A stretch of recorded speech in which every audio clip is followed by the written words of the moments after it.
Praise the Lord. आज की सुबह के लिए हम प्रभु को धन्यवाद करते कि प्रभु ने फिर एक बार एक मौका दिया है, समय दिया है कि हम उसके नाम को प्रशंसा महिमा दे सके।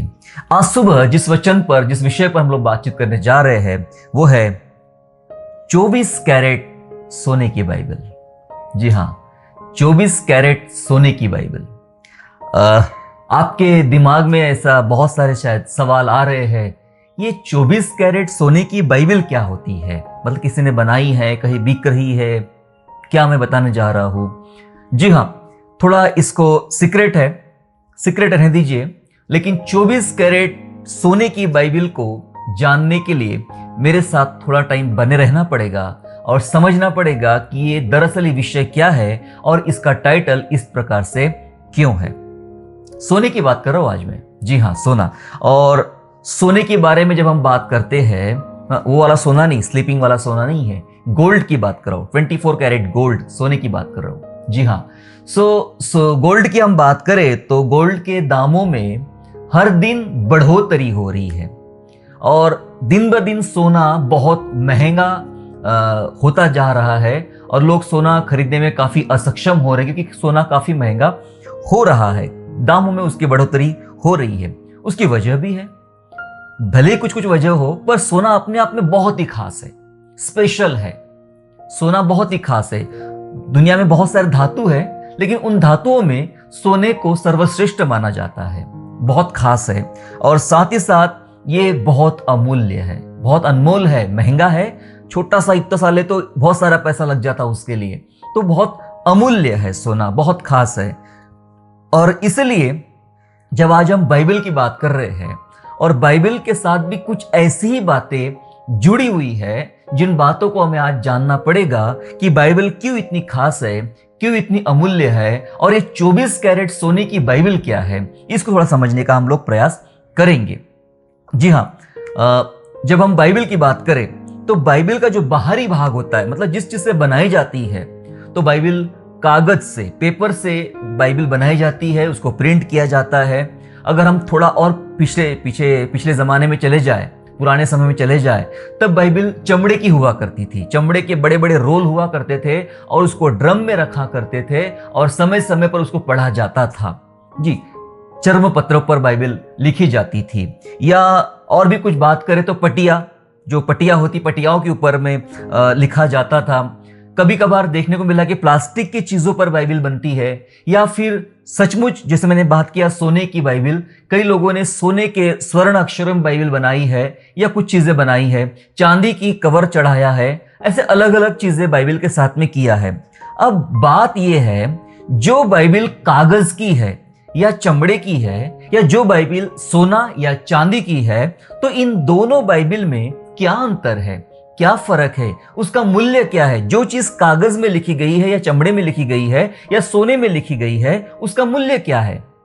यही बात को आज हमें समझने की आवश्यकता है मेरे प्यारों, कि बाइबल का मूल्य बाहरी नहीं है।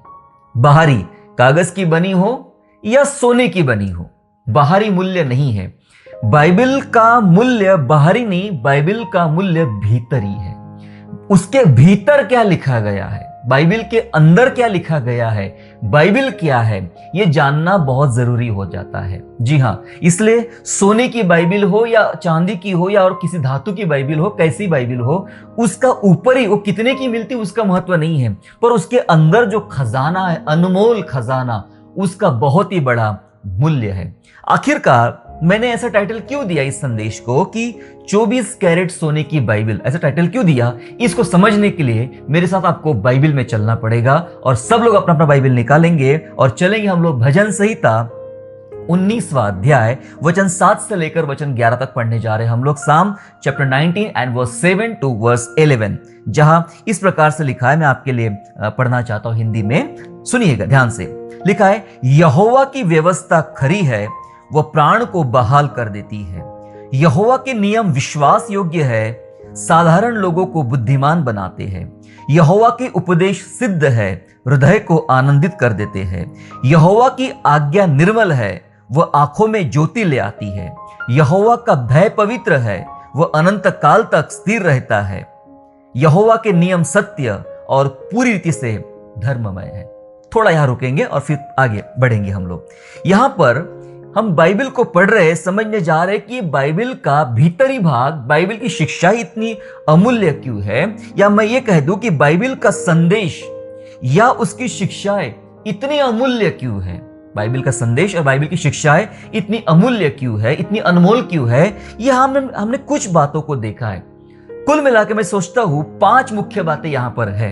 ये वचनों में, ये पैसेज में, दरअसल इस पैसेज में 5 मुख्य बातें हैं जो हमें पढ़ने को मिलती है। और वो बातें क्या क्या है? यहां है व्यवस्था, यहां पर है नियम, यहां पर है उपदेश, यहां पर है आज्ञाएं और यहां पर है भय। ऐसी 5 मुख्य बातें इस छोटे से पैसेज में पाई जाती है। और सब बातों के साथ क्या लिखा गया है? यहोवा की व्यवस्था, यहोवा के नियम, यहोवा की उपदेश, यहोवा की आज्ञा, यहोवा का भय, यहोवा के नियम।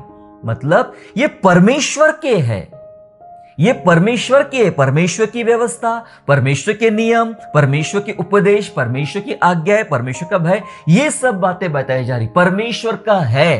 तो इसके भीतर क्या लिखा है? दरअसल देखा जाए तो ये सारी बातें विश्वासियों की बुनियादी जरूरतें हैं।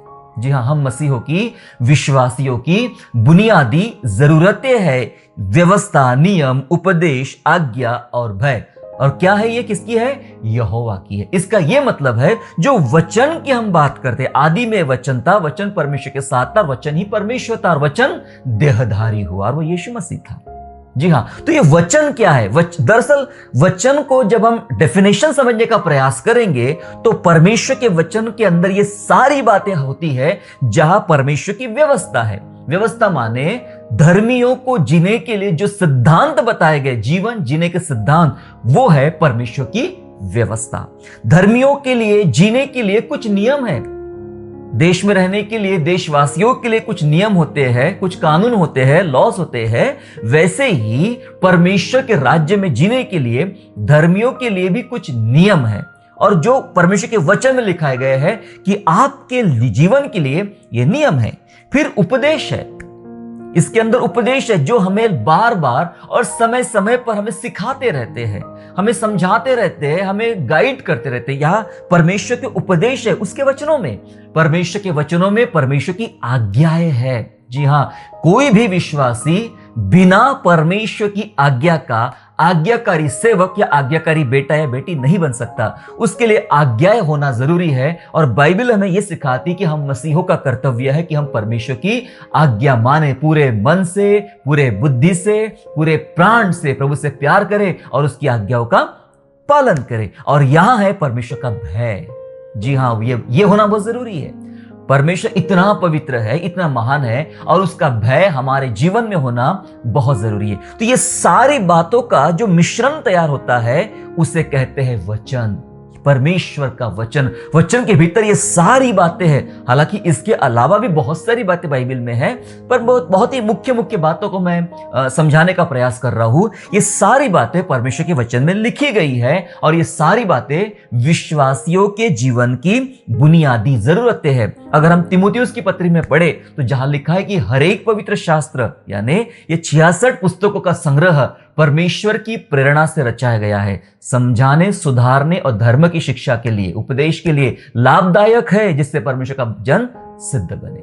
इसलिए बाइबल लिखी गई है। यहां लिखा गया ये परमेश्वर का वचन है, और यहां ये विश्वासियों की जरूरतें हैं। मैं आपको बताना चाहता हूं, अगर ये बातें आपके जीवन में ना रहे, क्या क्या? यहोवा की व्यवस्था आपके जीवन में ना रहे, यहोवा के नियम आपके जीवन में ना रहे, यहोवा के उपदेश, यहोवा की आज्ञा, यहोवा के भय आपके जीवन में ना रहे, तो आपका जीवन वो बिना सपोर्ट की जो चीजें होती है, किधर भी कहीं भी गिर जाएंगी, जिसकी कोई धारा नहीं, जिसका कोई सहारा नहीं, ऐसे बन जाएंगे। वचन हमें सहारा देता है, वचन एक पोषण तत्व हमें देता है। तो ये बाइबल का संदेश है, बाइबल की शिक्षा है जो बहुत महत्वपूर्ण है। लेकिन इन सब बातों अकेली नहीं है। जब आप ध्यान से इस वचन को ध्यान से पढ़ना पड़ेगा, इस पैसेज को ध्यान से पढ़ना पड़ेगा, इन सारे पैसेज के साथ में, इन वचनों के साथ में, इन व्यवस्था, नियम, उपदेशों के साथ में परमेश्वर की आशीष बताई गई है। जी हां, कैसी है 24 कैरेट बाइबल? 24 कैरेट का ये परमेश्वर का वचन कैसा शुद्ध है, इसके साथ उसकी ब्लेसिंग वही लिखी गई है। वही लिखी गई। अगर हम पहला पद पढ़े, मतलब 7वां पद, कि यहोवा की व्यवस्था खरी है, वो प्राण को बहाल कर देती है ना। जैसे 5 मैंने बातें बताई, वैसे 5 आशीषें भी इसके साथ जुड़ी हुई है। पहली आशीष की बात करते हैं हम लोग कि ये प्राण को बहाल करती है। परमेश्वर का वचन क्या करता है? परमेश्वर का वचन क्या करता है? प्राण को बहाल करता है। प्राण बहाल होने का मतलब क्या है? अगर आप जनरल भाषा में अगर बताने का प्रयास करें, समझने का प्रयास करें, तो प्राण बहाल होना, एकदम खुश हो जाना, खुश हो जाना, आनंदित हो जाना, प्रफुल्लित हो जाना, एकदम खुलकर। अगर उदाहरण बताओ, मान के चलिएगा कि आप पहली बार स्विट्जरलैंड जा रहे हो, जीवन में पहली बार स्विट्जरलैंड जा रहे हो, उसके बारे में सुना बहुत है, देखा बहुत है टीवी पर, मोबाइल में आपने, लेकिन आज आपको पहली बार मौका मिला है और आपकी फ्लाइट लैंड होती है स्विट्जरलैंड में। जी हाँ, स्विट्जरलैंड में आपकी फ्लाइट लैंड होती है और जैसे आप बाहर निकलते हैं तो आपके मुंह से एक ही वर्ड शब्द निकलता है, क्या है? वाह, क्या सुंदर नजारा है, क्या सुंदर मौसम है, जैसा सुना था वैसा ही पाया। आप एकदम खुश हो जाते हो अंदर से। ये प्राण को बहाल कर देता है। वाह, कितने सालों का मेरा सपना था, कितने समय का मेरा सपना था कि मैं कभी स्विट्जरलैंड आऊं, है ना। मैं कभी स्विट्जरलैंड गया नहीं हूं। अगर आप में से कोई मुझे अपने साथ ले जाना चाहेगा तो मैं मना भी नहीं करूंगा। जी हाँ। जो प्राण, मैंने समझाने का प्रयास किया कि प्राण को बहाल होना किसे कहते हैं। अचानक वो मिल जाए, वाह, खुश हो जाता है मन। क्या जानते हैं, ऐसा ही है परमेश्वर का वचन, स्विट्जरलैंड से भी ज्यादा खुशी देने वाला। जब आप उसको पढ़ते हो, मैं कई बार तो उछल जाता हूं बैठे बैठे, समझ कुछ बात समझ में आ जाती है। कभी कभी तो कुछ बातें पढ़ लेता हूं बाइबल की और दिमाग में चलती रहती है, और अपना वाहन में चला रहा हूं, रास्ते पे चल रहा हूं, अचानक उसकी कुछ रहस्य, कोई भेद याद आता है तो अचानक चिल्ला उठा, वाह। तो आजू बाजू बोलते क्या हुआ? मतलब कुछ नहीं, आप नहीं समझेंगे, बस मुझे समझ में आ गया क्या हुआ है। वचन अपने आप में ऐसा है कि प्राण को बहाल कर देता है। यह आशीष है। 24 कैरेट सोना, मैं कहूंगा उससे भी बड़ा। क्या है ये प्राण को बहाल करती है।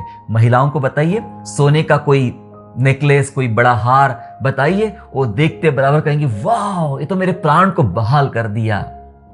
सोना देखने से जो चमक आपकी आंखों में आती है, जो खुशी आपके मन में आती है, वैसे ही परमेश्वर के वचन से आती है। और इसी पैसेज में आगे लिखा है कि ये वचन कैसा है? ये साधारण लोगों को बुद्धिमान बनाता है, ऐसा लिखा है वचन में।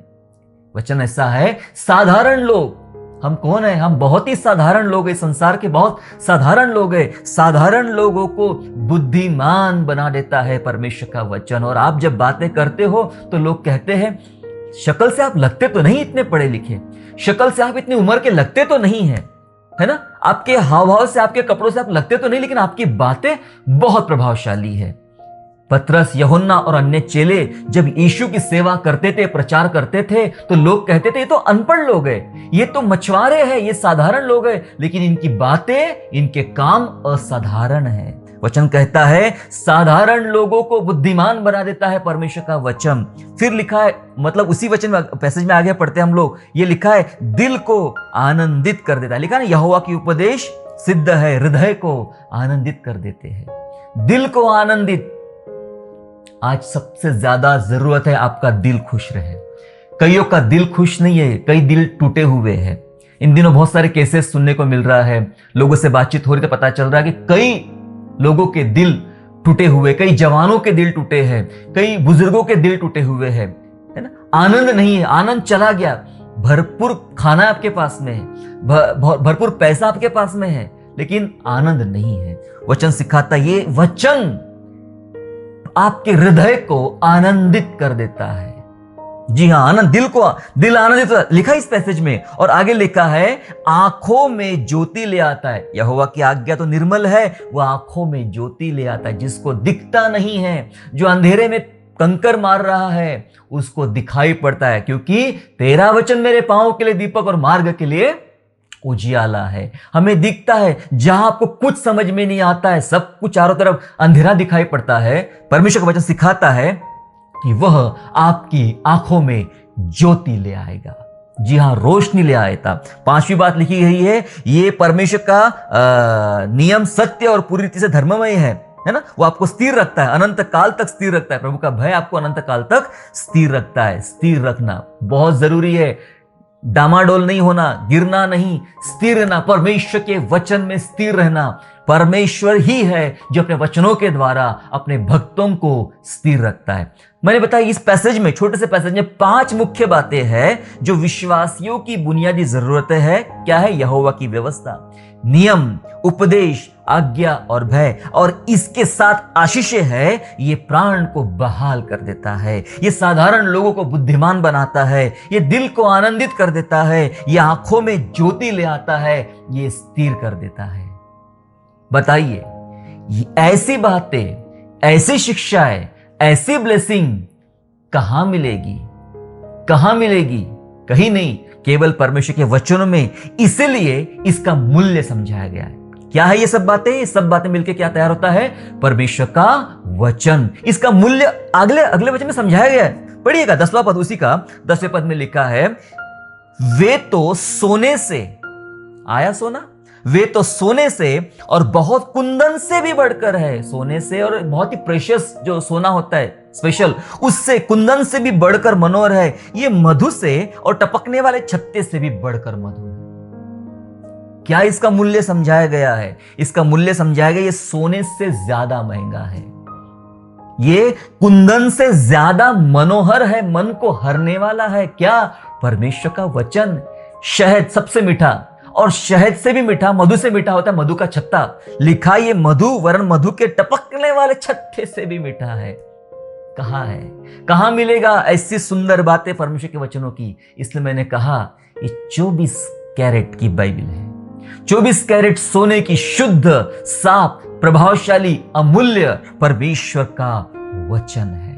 जी हाँ, ये वचन है और इसे हमें जानना, समझना और इसके महत्व को लेना हमारे लिए जरूरी है। अब ये तो रही बातें कि इसके अंदर क्या है, कौन सी आशीषें है और इसका मूल्य क्या है। लेकिन क्या आप जानते हो इसके लाभ भी है और इसके प्रतिफल भी है। वही लिखे हैं 11 पद में।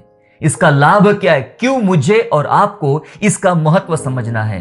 क्यों मुझे और आपको इसको मनन करना है, अध्ययन करना है, इसके पीछे चलना है, इसका अभ्यास करना है? 11 पद पढ़िएगा अपनी बाइबल में, लिखा है, और उन्हीं से, मतलब इन वचनों से, उन्हीं से तेरा दास चिताया जाता है।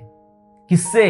ये परमेश्वर के वचन से जो हमने पढ़ा, इससे तेरा दास, तेरी दासी, तेरे बेटे, तेरे बेटियां चिताया जाता है। आपको कौन चिताएगा? मुझे कौन चिताएगा कि ये सही है या ये गलत है? तू गलत कर रहा है, ये कौन बताएगा? कौन चेतावनी देगा हमें? परमेश्वर का वचन। गले में पहना हुआ सोना, अक्सर डर लगा रहता है कि चोर कहीं चुरा के भाग ना जाए। लोग छिपा छिपा के चलते हैं, बैंक में रखते हैं, लॉकर में रखते हैं और कहीं रखते हैं। लेकिन ये ऐसा सोना है, इसको चोरी होने का डर नहीं है। ये ऐसा सोना है जो आपको डराएगा। डराएगा मतलब चिताएगा। चिताएगा, देखना कहीं गलत नहीं चले जाना। सोना बताएगा। लिखा है, इन्हीं बातों से तेरा दास चिताया जाता है।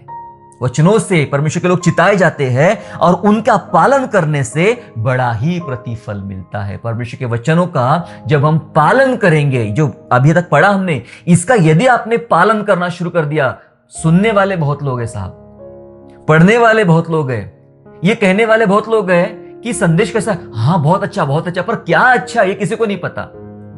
लेकिन पालन जो करेगा उसको इन वचनों का प्रतिफल मिलेगा।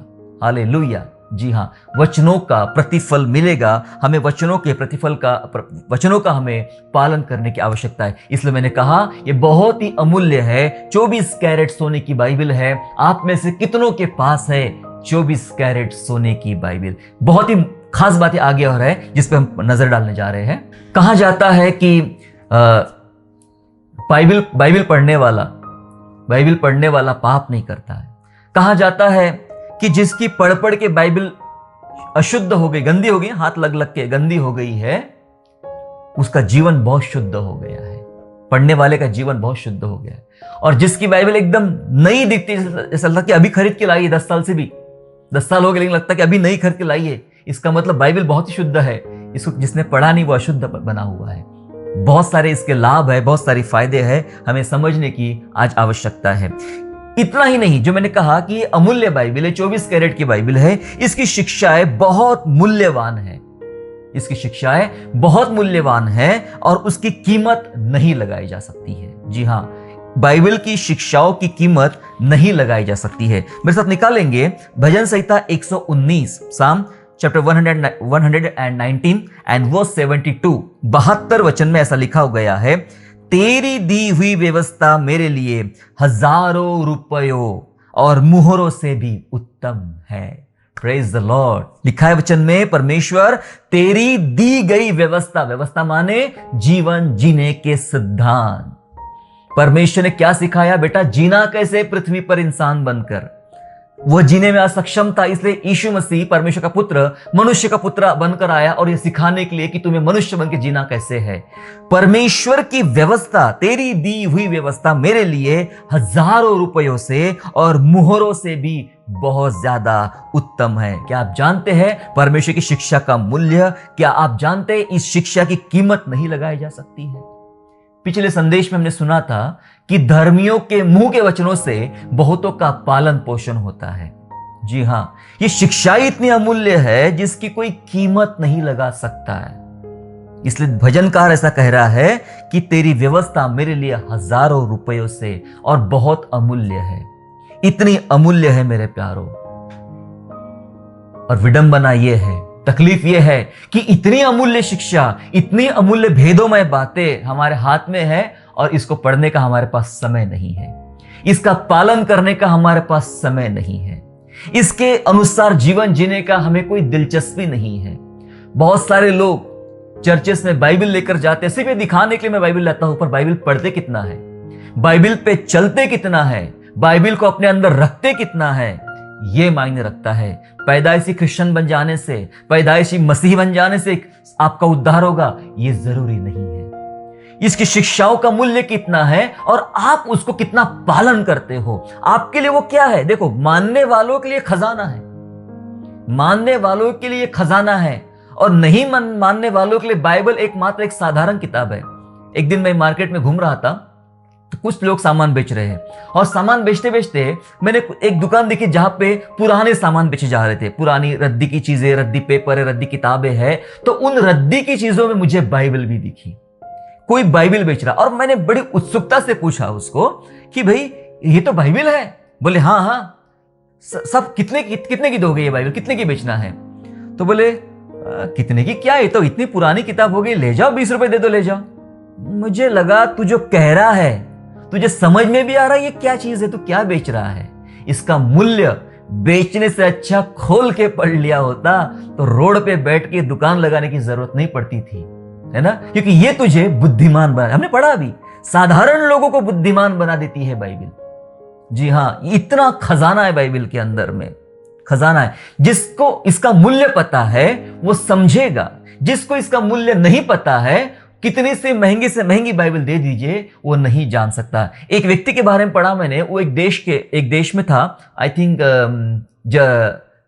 यूरोप में कोई देश है जहां पर वो था, और 18 साल तक बाइबल के एक पेज किसी ने फाड़ के दिया था, उसी पेज पर उसने सेवा किया, 18-19 साल उस पेज पर सेवा किया, और 18-19 साल के बाद उसको किसी ने फुल बाइबल दिया। तब वो सोचता है, अच्छा ये बाइबल है, मैंने एक पेज के ऊपर में 18 साल सेवा किया, अब पूरी बाइबल क्या खजाना होगा। सोचो साहब, एक पेज में उसने 18 साल इतनी बड़ी सेवा खड़ी कर दिया, लेकिन पूरी बाइबल फिर क्या कर सकती है। एक चीट ने, एक वचन ने लोगों के जीवन को बदल डाला है। सोचो बाइबल में क्या खजाना है। इसका महत्व, इसका मूल्य हमें जानना, हमारे लिए समझना बहुत जरूरी है। इतना ही नहीं, बाइबल में वचन भी है, इस वचन में आशीष भी है और अधर्मियों के लिए श्राप भी है।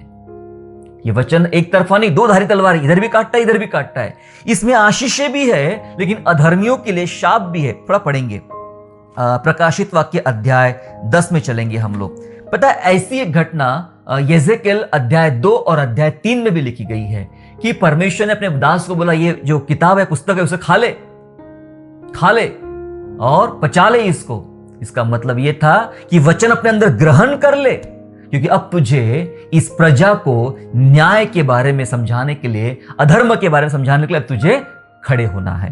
पढ़े मेरे साथ में प्रकाशित वाक्य अध्याय 10 और वचन 8, 9, 10, जहां ऐसा लिखा गया है, और जिस शब्द करने वाले को मैंने स्वर्ग से बोलते हुए सुना, वह फिर मेरे साथ बातें करने लगा कि जा, जो स्वर्गदूत समुद्र और पृथ्वी पर खड़ा है उसके हाथ में की खुली हुई एक पुस्तक ले ले। यूहन्ना दर्शन देख रहा है। दर्शन में स्वर्गदूत के हाथ में एक पुस्तक है, खुली पुस्तक, और बोले इसको ले ले। फिर आगे, और मैंने स्वर्गदूत के पास जाकर कहा, यह छोटी पुस्तक मुझे दे, और उसने मुझसे कहा, ले इसे खा जा। भाई पुस्तक कोई खाता है? नहीं। यहां इसका मतलब क्या है? पुस्तक खाने का मतलब होता है जो वचन है उसे अपने अंदर ग्रहण कर ले, स्वीकार कर ले। ले और खा जा, यह तेरा पेट कड़वा तो करेगी पर तेरे मुंह में मधु से मीठी लगेगी। अच्छा, दो चीजें, दो टेस्ट कैसा आएगा?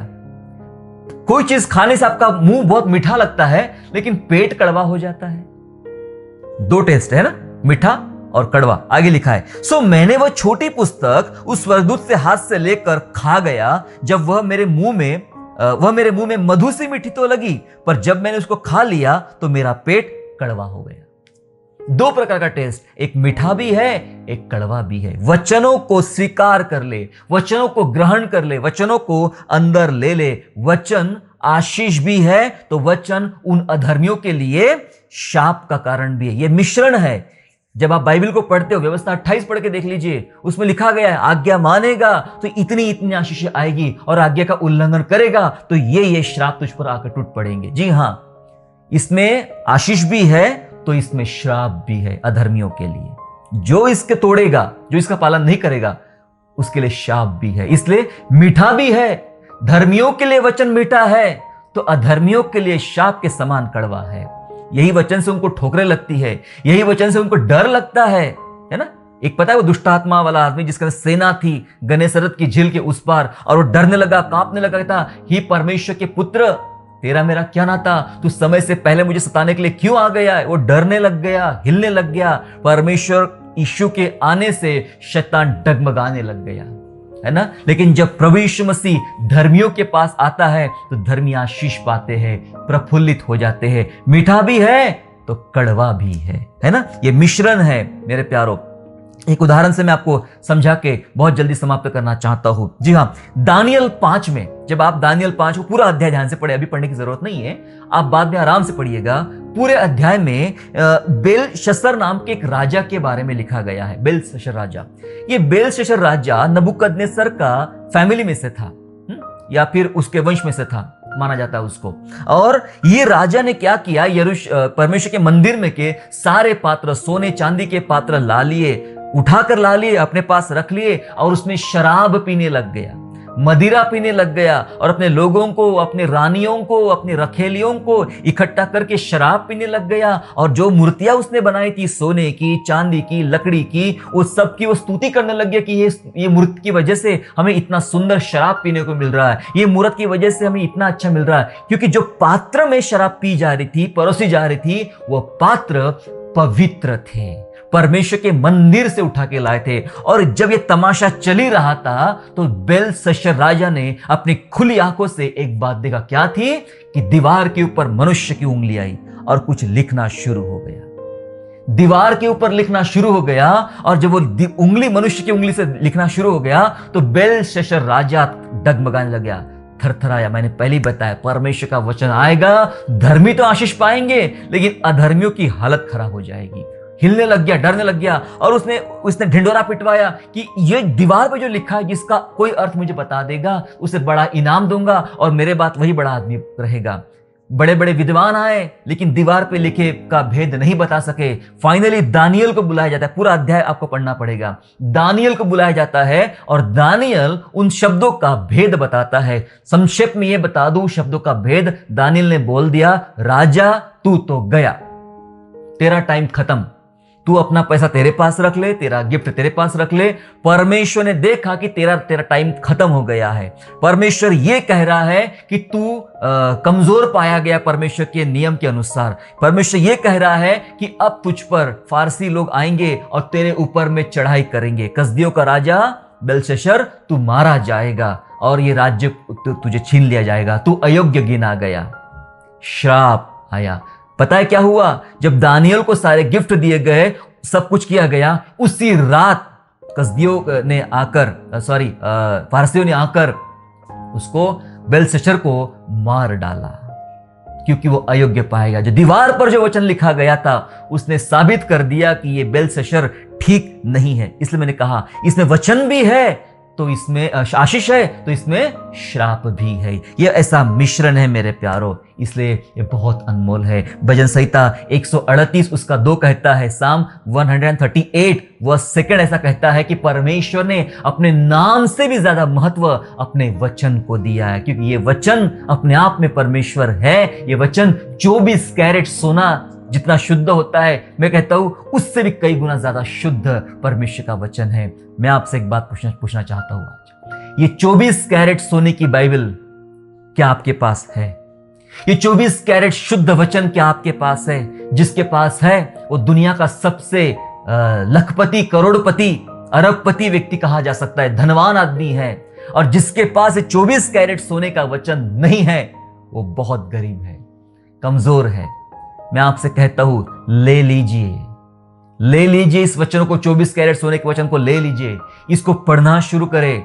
जैसे यूहन्ना कहता है कि मैंने खा लिया, आप भी इसको खाना शुरू कर दीजिए। प्रभु से प्रार्थना कर, प्रभु मैं मुंह खोलता हूं, तेरे वचनों को भर, मेरे मुंह में तेरे वचनों को भर दे प्रभु जी। मैं तेरे वचन से तृप्त होना चाहता हूं। वचन को खाइए, वचन को स्वीकार कीजिए, वचन को ग्रहण कीजिए और वचन के अनुसार चलिए। यह आपकी जिंदगी बदल देगा। ये बहुत अनमोल है, जिंदगियां बदलने वाला ये वचन है मेरे प्यारों।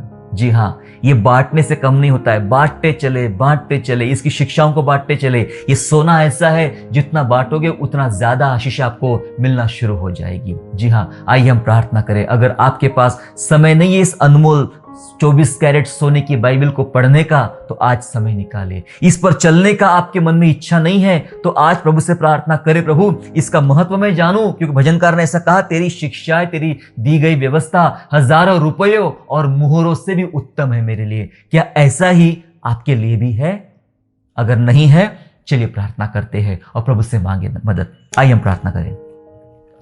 स्वर्गीय पिता, यीशु के नाम से आपका धन्यवाद करते प्रभु जी। हम धन्यवाद करते पिता परमेश्वर, हमने जाना कि आपका वचन सोने चांदी से ज्यादा कीमती है। आपका वचन पिता परमेश्वर, आपकी बातें व्यवस्था, नियम, उपदेश, भय, आज्ञाओं से भरी है प्रभु जी। और ये मेरे लिए, हम विश्वासियों के लिए आवश्यक है प्रभु जी। आपने इसके संग प्राण को बहाल करने वाली आशीष जोड़ के रखा है। क्या अद्भुत है प्रभु जी। प्रभु इसमें साधारण लोगों को बुद्धिमान बनाने वाली आशीष राजा, दिल को आनंदित करने वाली बातें हैं प्रभु जी, आंखों में ज्योति लाने वाली बातें हैं पिता परमेश्वर, हमारे मसीही जीवन को स्थिर रखने वाली बातें ईश्वर राजा। क्या अद्भुत है प्रभु जी। ये सोने से महंगी है, उत्तम कुंदन से महंगे पिता परमेश्वर, मधु और टपकने वाले छत्ते से भी ज्यादा मीठे पिता राजा। प्रभु धन्यवाद ये उत्तम वचन के लिए प्रभु जी, जो आपने हमें दिया है। इसके द्वारा तेरा दास पिता परमेश्वर चिताया जाता है और इसका पालन करने से ही प्रभु हमें प्रतिफल भविष्य में मिलने वाला है। हम धन्यवाद करते प्रभु, इसके मूल्य को हम जान सके, इसकी शिक्षा को हम जान सके और इसके अनुसार अपना जीवन जी सके। प्रभु हम सबकी मदद कीजिए, सहायता कीजिए। आज जो भाई बहने निर्णय ले रहे कि इस अनमोल खजाने को अपने भीतर रखना, अपने मुंह में रखना, अपने हृदय में रखना और इसका पालन करना है, प्रभु उन सब की आप सहायता कीजिए और इस वचनों के माध्यम से प्रत्येक के जीवन में एक बहुत ही बड़ा बदलाव लाइए। हम धन्यवाद करते, स्तुति करते, धन्यवाद के साथ प्रभु यीशु मसीह के नाम से प्रार्थना मांगते हैं, आमेन।